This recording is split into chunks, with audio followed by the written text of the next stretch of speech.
Bonjour. Donc voilà, je vous invite à une vidéo sur la victoire de Netanyahou aux dernières élections et que j'avais présenté comme Netanyahou, une victoire à la Pyrrhus. Bon. Donc pourquoi ce titre? Vous savez, bon, c'est connu l'expression victoire à la Pyrrhus, c'est-à-dire une grande victoire militaire, mais qu'on a payé au prix fort.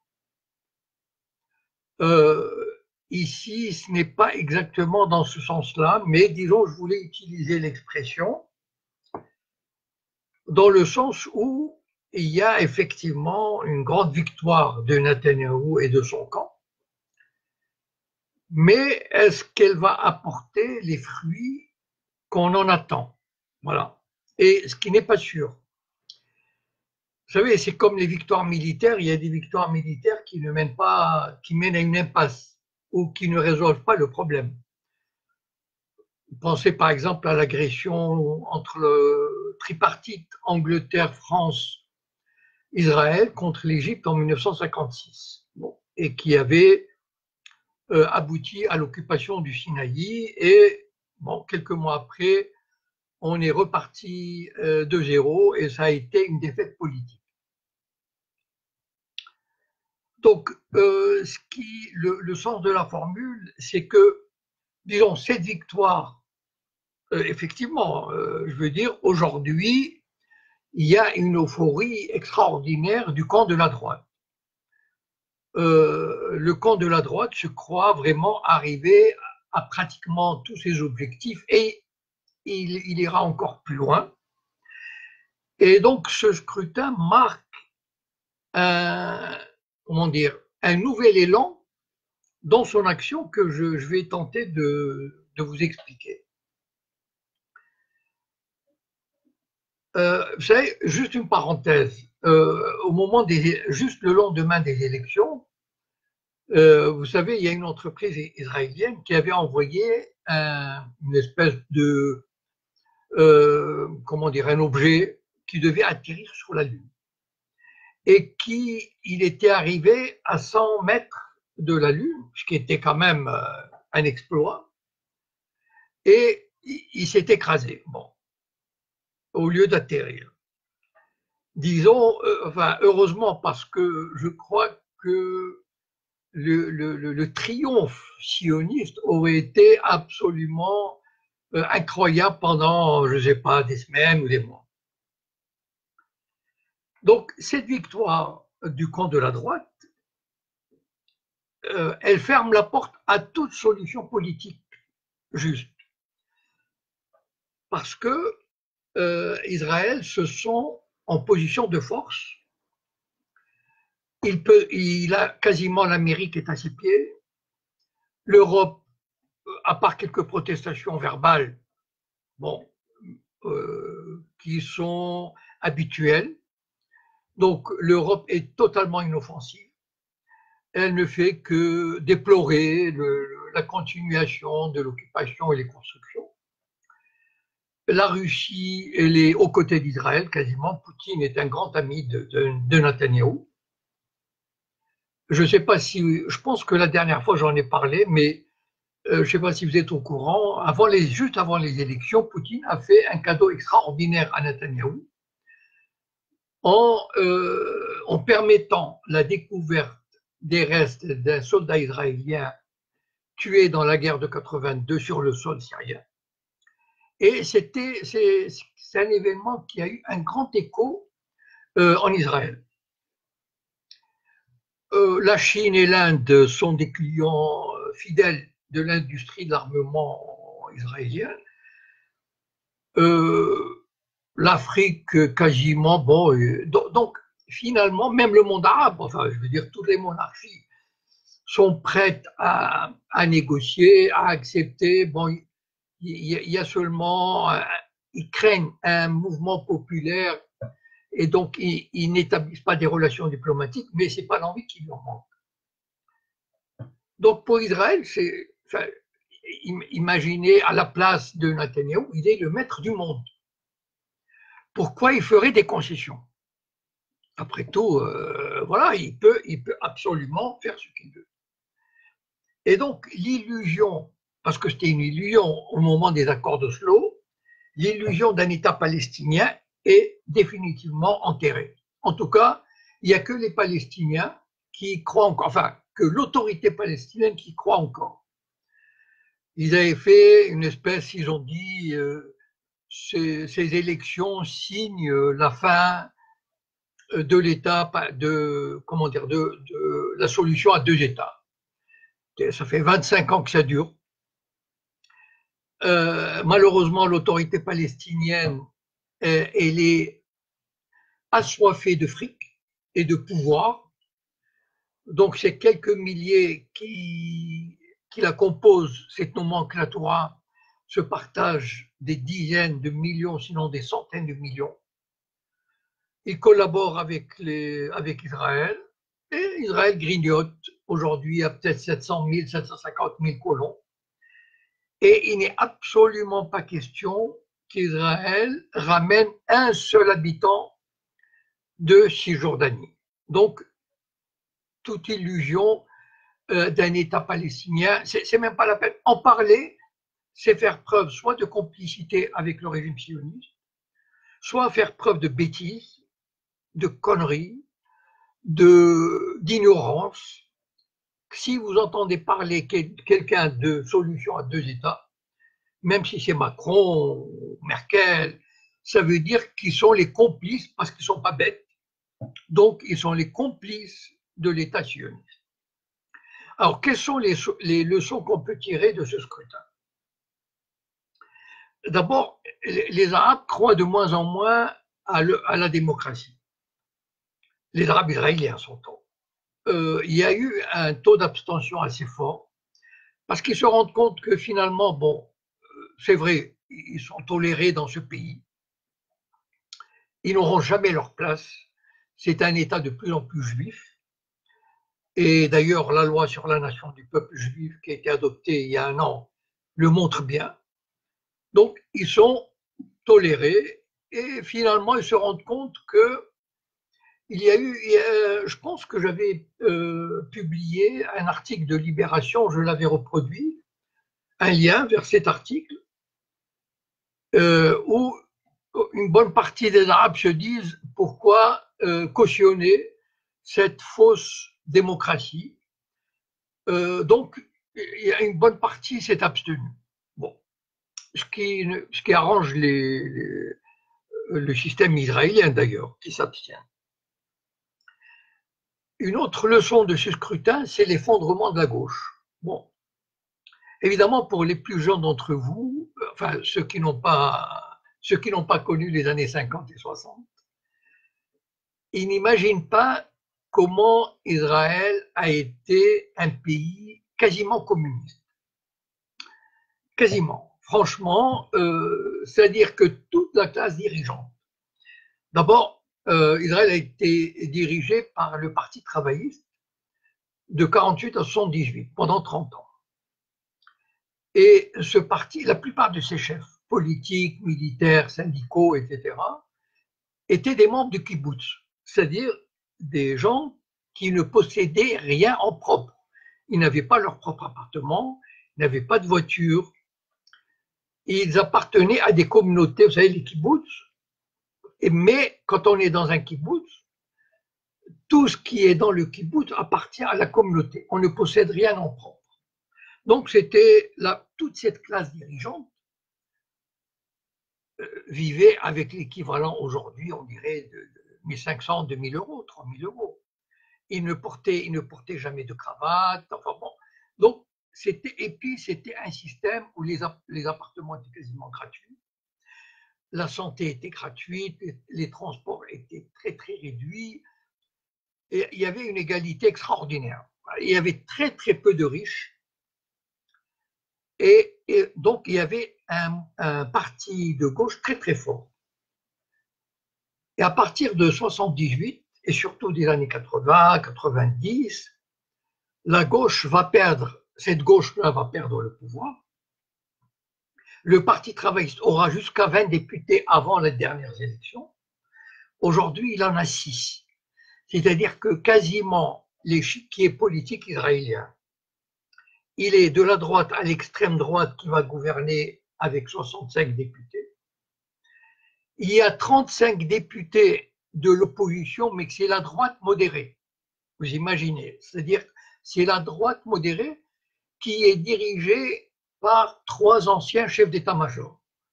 Bon, quand on sait à peu près ce que sont les chefs d'état-major de Tsahal, donc on peut imaginer ce qu'ils pensent des Arabes, des pays arabes et de la volonté de faire la paix avec eux. Donc c'est vraiment un paysage politique où quasiment les 4/5, ou on peut dire, enfin plus, 9/10 de la population juive, elle va vers de la droite, centre droit, vers l'extrême droite. Et il y a un autre élément qui est très important de savoir, c'est que les orthodoxes, parce qu'en Israël, il faut faire la distinction. Il y a les orthodoxes purs et durs, et il y a les religieux. Les religieux, bon, les orthodoxes purs et durs, ils ont augmenté leur participation au Parlement de 3 ou 4 députés. Donc, ils vont avoir un poids encore beaucoup plus fort.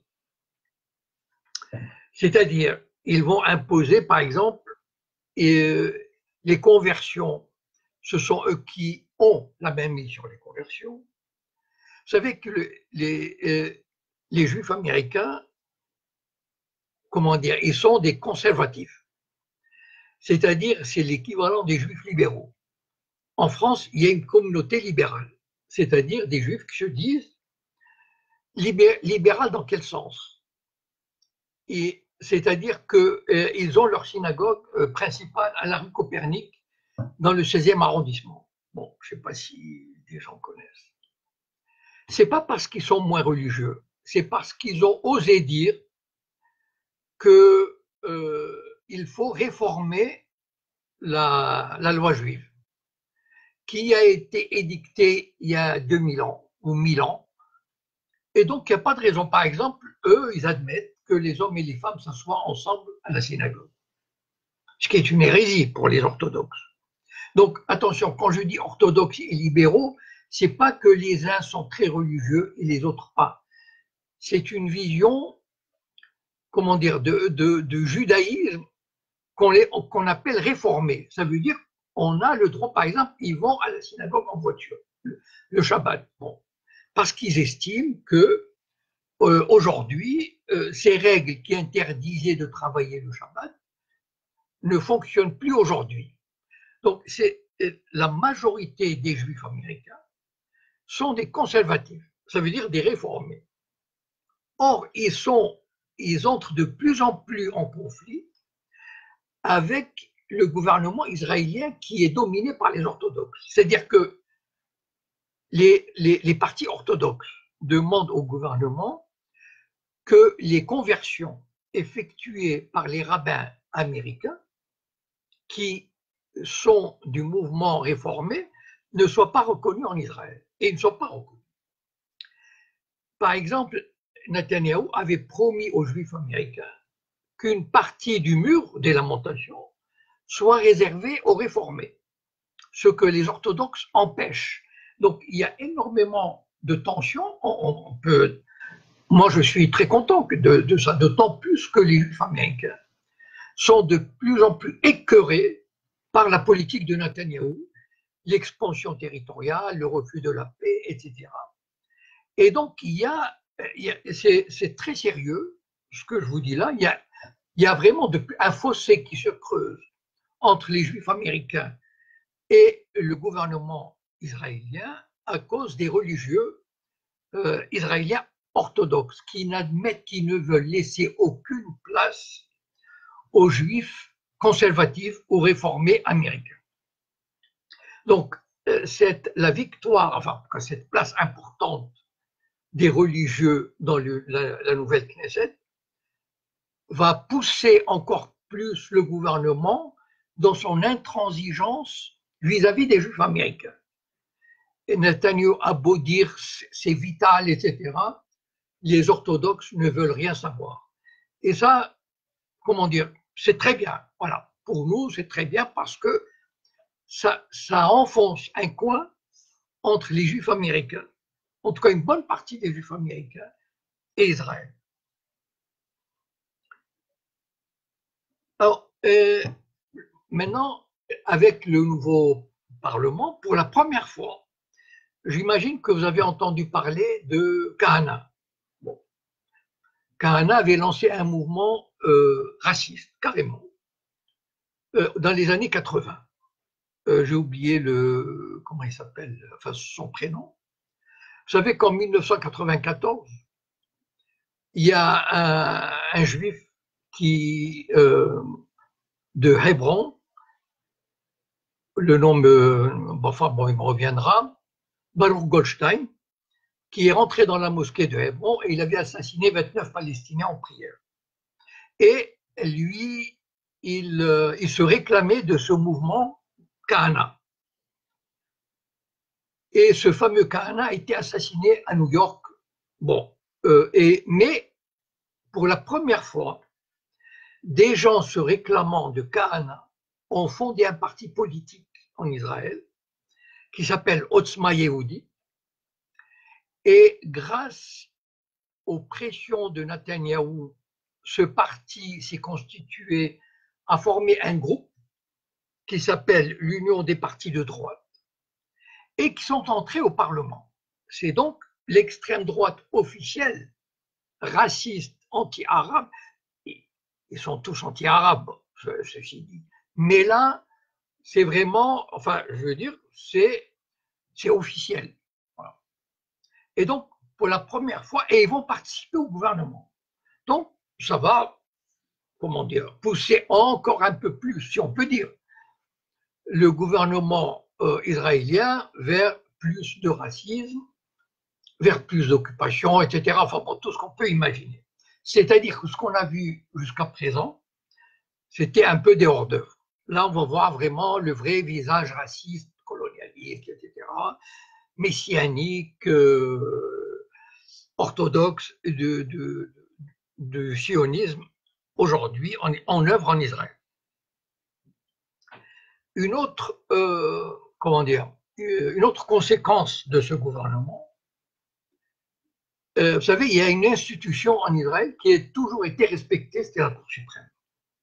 Et la Cour suprême, comme je vous ai dit tout à l'heure, les années 50, 60, en dehors de la politique vis-à-vis des Arabes, c'est-à-dire le nettoyage ethnique, etc., la société israélienne était une société progressiste, communiste et très respectueuse du droit, en dehors des Arabes, d'accord, mettons les Arabes de côté. Et la Cour suprême était une institution très respectée et très à gauche, enfin je veux dire défendant les valeurs libérales, etc. Et depuis quelques années, tous les partis alliés à Netanyahou, il veut garder le statu quo, mais il est poussé par sa droite et son extrême droite pour plus d'intransigeance, c'est-à-dire d'abord la nomination de juges plus conservateurs, donc plus favorables à l'occupation et à la colonisation, etc. Et donc plus favorables à l'apartheid, et donc qui mettra moins de bâtons dans les roues au gouvernement israélien. Et c'est ce qui va se passer. C'est-à-dire qu'avec cette nouvelle majorité, la Cour suprême va voir, elle a déjà, va voir son pouvoir diminuer. Il y aura probablement des lois, comme il y a eu, mais qui n'ont pas encore été adoptées, c'est-à-dire soumettant la Cour suprême au respect de la loi. Ça veut dire, si une loi est votée par le Parlement, la Cour suprême n'a pas le droit de dire, comme par exemple pour les réfugiés africains, etc., enfin, n'a pas le droit de dire cette loi est inconstitutionnelle. Donc voilà tout l'image, comment dire, voilà à peu près le schéma que ces élections nous ont donné, nous montrent de la réalité du pouvoir israélien et de l'image qu'il va donner. Voilà. Donc encore une fois, une image réactionnaire, fasciste, raciste, avec un nationalisme juif avérée et affirmée. Et ce sont des gens qui, ce gouvernement, ce nouveau pouvoir, aura de moins en moins envie, ou même de jouer le jeu de la diplomatie.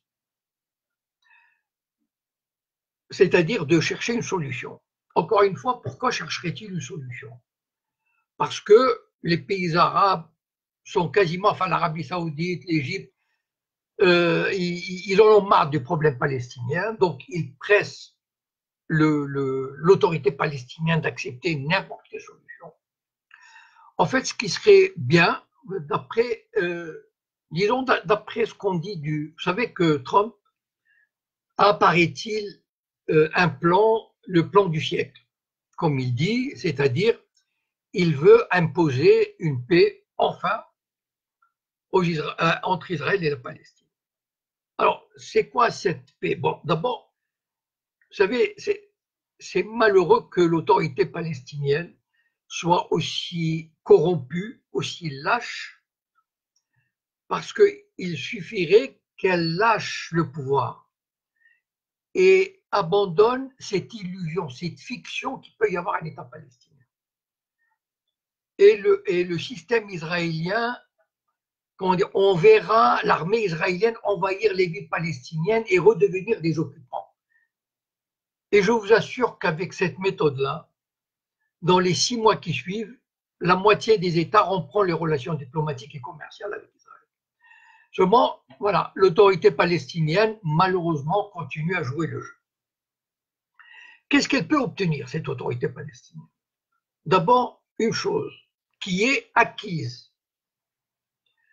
Vous savez que si vous regardez une carte, à gauche de l'autorité palestinienne, il y a le mur qui entoure la Palestine, la Cisjordanie.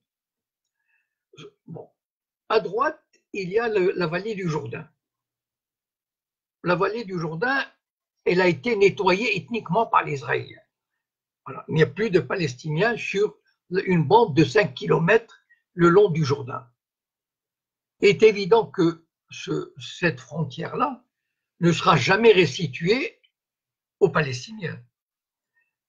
Pourquoi? Parce que quand vous entendez un politique français ou américain dire nous sommes pour le soutien à la sécurité d'Israël. Ça veut dire quoi?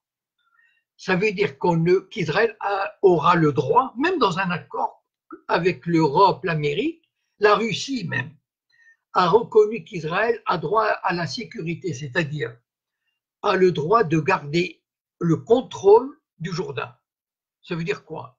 Ça veut dire que tout État, entre guillemets, palestinien ou tout Bantoustan palestinien qui sortira d'un accord n'aura aucun contrôle sur ses frontières. Vous entendez bien ce que je dis, c'est-à-dire qu'en fait, dans un futur, s'il y a un accord, admettons, enfin, rêvons, et il y a un Bantoustan. Ce Bantoustan, qui s'appellera Palestine et sera admis à l'ONU, n'aura aucune autorité sur ses frontières. C'est-à-dire que tout ce qui rentre et sort, que ce soit par les airs, il n'y a pas de mer, par la terre, sera soumis, homme ou marchandise, sera soumis au contrôle israélien. Bon, si vous appelez ça un État palestinien, et c'est tout ce que pourrait avoir. Et attendez, sur un tiers de la Cisjordanie, je dis bien sur seulement un tiers de la Cisjordanie, parce que les 2 tiers de la Cisjordanie ont été offerts par Arafat à Yitzhak Rabin comme cadeau de bienvenue aux accords d'Oslo. C'est-à-dire que sur cette partie dont la souveraineté appartient à Israël, ont été construites au moins 5 à 6 villes de 50 000 habitants chacune. Et on ne peut pas imaginer un seul instant, enfin, il faut vraiment utiliser je ne sais pas quoi, pour imaginer que les Palestiniens récupèrent ça. Donc, si jamais il y a un Bantoustan palestinien, il sera sur un tiers. de la Palestine. Et encore un Bantoustan. Et encore, même ça, l'extrême droite n'en veut pas. C'est-à-dire que le nom de Palestine leur fait horreur. Voilà.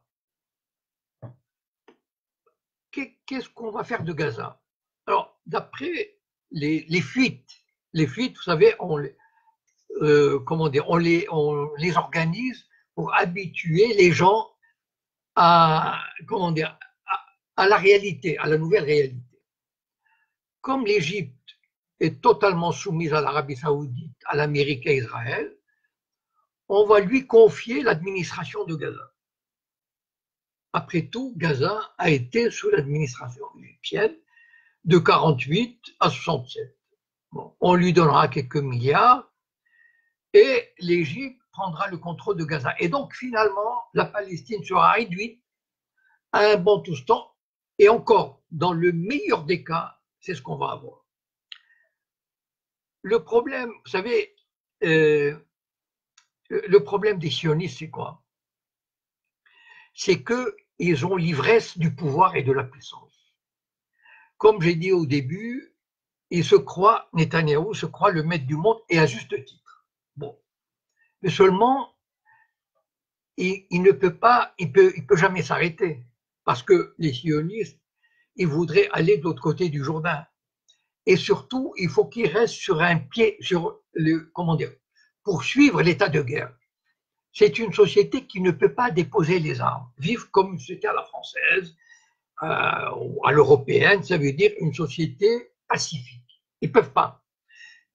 Parce que c'est une société qui éclaterait. La société israélienne est une société de 6 ou 7 communautés séparées et antagonistes. D'accord? Il y a les Arabes, il y a les orthodoxes, il y a les laïcs, il y a les homos, il y a les Éthiopiens, etc. Et donc, c'est une société qui doit vivre sur le pied de guerre. Et donc, elle est prise, vous savez, il y a des Israéliens intelligents, enfin, je veux dire, lucides, qui tirent le signal d'alarme. Attention, on va vers la catastrophe. Mais ils ne peuvent plus, le train de sioniste, de colonial, l'ivresse du pouvoir les mène vers de plus en plus, leur donne cette illusion qu'ils peuvent tout faire et tout avoir. Et malheureusement, l'histoire a montré que, comment dire, ça dure jamais cette histoire. Et je terminerai avec vous savez, pendant la Révolution française, il y avait quelqu'un, enfin je ne sais plus qui c'était, je ne sais pas qui a attribué cette citation. On peut tout faire avec des baïonnettes, sauf s'asseoir dessus. C'est-à-dire que on peut être très fort. Ok. Combien d'empires se sont écroulés? La force n'a jamais été le moyen d'asseoir sa légitimité, sa pérennité et sa sécurité. Et ça, qu'ils le veuillent ou non, les Israéliens ne peuvent plus revenir en arrière. Je pense que c'est un train fou. On peut plus les ramener à la raison. Voilà. Donc, malheureusement, ils disposent de quelques centaines d'ogives nucléaires, mais ça, c'est une autre histoire que je vous raconterai une autre fois. Donc voilà, je vous remercie pour votre amitié, votre écoute, et je vous dis à la prochaine. Et si vous avez des suggestions, des questions pour une vidéo, merci de me le faire savoir. Bonne soirée.